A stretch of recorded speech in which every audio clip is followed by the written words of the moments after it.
بسم الله الرحمن الرحيم الحمد لله رب العالمين وصلى الله وسلم على سيدنا محمد النبي الأمي وعلى آله وأصحابه أجمعين. اللهم علمنا ما ينفعنا وانفعنا بما علمتنا وزدنا علما نافعا يا كريم. آمين آمين.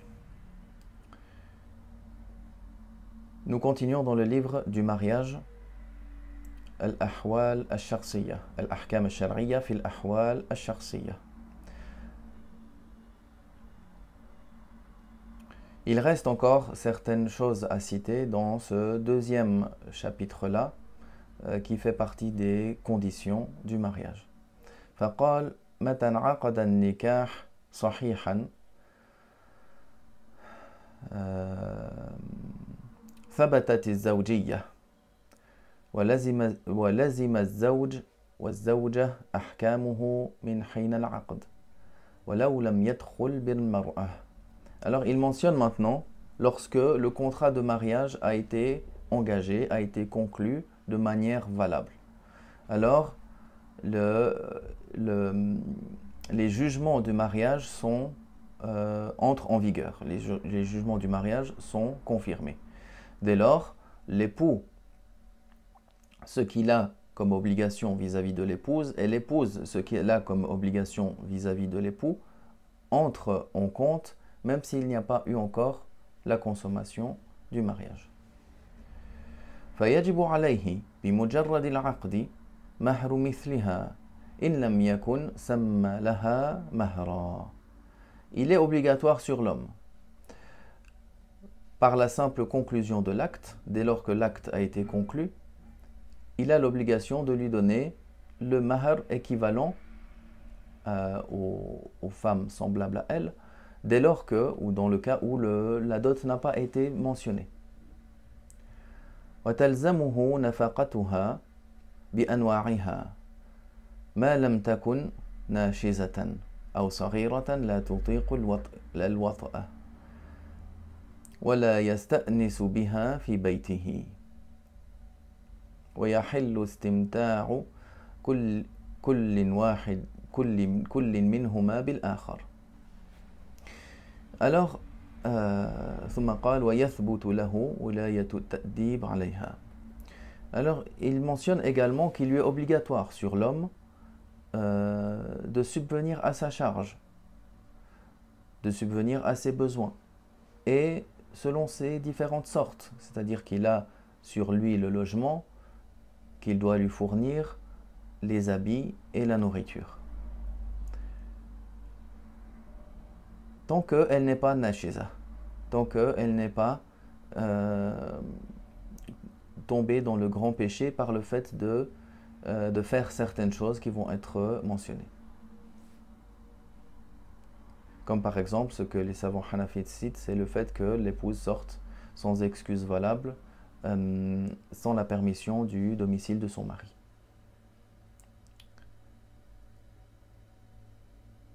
Ou qu'elle était dans une situation où elle ne supporte pas le rapport, ou qu'elle ne peut pas lui tenir compagnie dans sa maison. Parce qu'ici, à la base, il n'y a pas de nafaqa sur lui, pour elle. Et chacun des deux, ils peuvent jouir l'un de l'autre. Et également, parmi les comportements, les règles, les conseils et orientations sont confirmés de la part du mari sur elle. وتجب عليها طاعته فيما كان مباحا شرعا. Également, il est obligatoire sur elle d'obéir à son mari dans ce qui ne constitue pas de désobéissance religieuse, dans ce qui est mubah. وتتقيد بملامسة بيته. Et également de parmi ce qui incombe à la femme de faire concernant le logement. ولا تخرج بغير حق شرعي إلا بإذنه. Et il ne sort pas non plus de chez lui sans excuse religieuse, sans sa permission. Bien sûr, ça c'est du point de vue des jugements. Il reste dans tous les cas de suivre l'enseignement du prophète alayhi salatu wassalam, et de faire preuve de bienfaisance.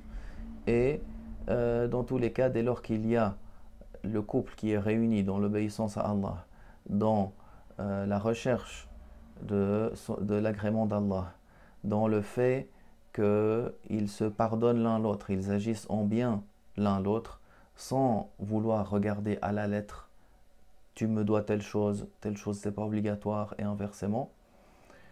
Dès lors qu'il y a cet objectif commun, nous énumérons ces choses-là à titre de règles, pour mentionner les règles.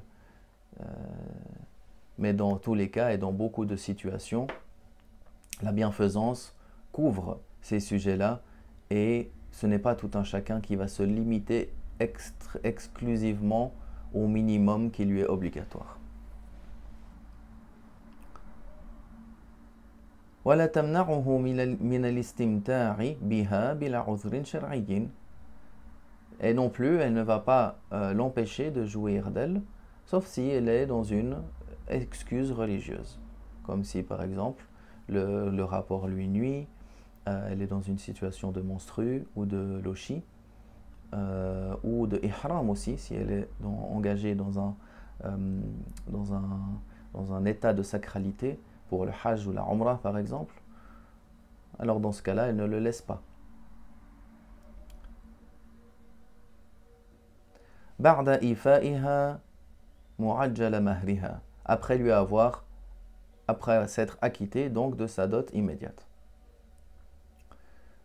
وتثبت حرمة المصاهرة ويثبت الإرث من الجانبين إلى غير ذلك من أحكام النكاح. Également, de parmi les choses qui sont confirmées, c'est les interdictions qui sont suite à l'union conjugale, les interdictions suite au mariage. Comme on va le voir dans le chapitre suivant, il y a plusieurs types d'interdictions au mariage. Tout d'abord, il y a l'interdiction qui est temporaire et l'interdiction à jamais. L'interdiction à jamais, comme les liens du sang, comme les liens du mariage ou les liens d'allaitement. Bien sûr, chacun qui remplit ces conditions. Alors les liens du mariage sont confirmés. Et également, il est confirmé ce qui revient des deux parties par rapport à l'héritage. Et autre que cela, parmi les jugements du mariage. ثم قال كل عقد النكاح لم تحضره الشهود أو فقد شرطا آخر من شروط الصحة فهو فاسد. Quelconque mariage, quelconque contrat de mariage qui est effectué sans présence des témoins ou avec une condition de validité faisant défaut, il manque une condition de validité pour que le mariage soit valide. Alors le mariage il est facile, le mariage il est pas valable, il est non valide.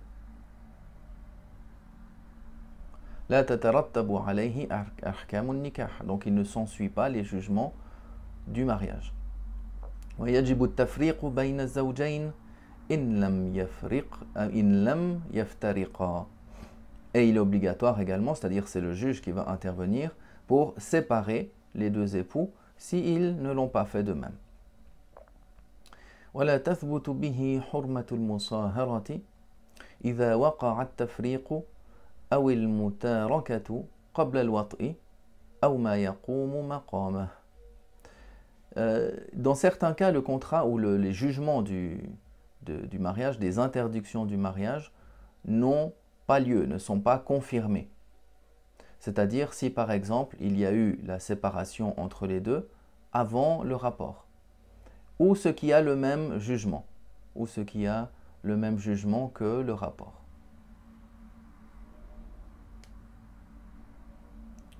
ولا يتوارث فيه الزوجان. Et dans ce cas-là non plus, il n'y aura pas d'héritage entre deux, l'un ne va pas hériter de l'autre, et inversement. وإذا لم يسمي الزوج مهرا للمرأة وقت العقد, يعني المراد هنا العقد الفاسد, فلا يلزمه مهر مثلها إلا بعد إتيانها في القبول أو فض بكارتها إن كانت بكرا. Si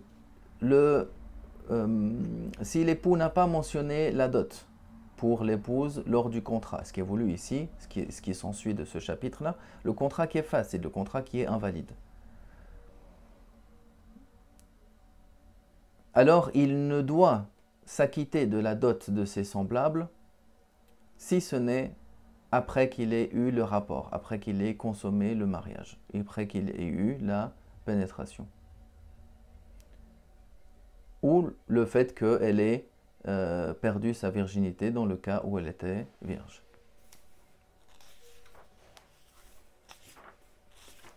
ثم قال باب الثالث في موانع النكاح الشرعية.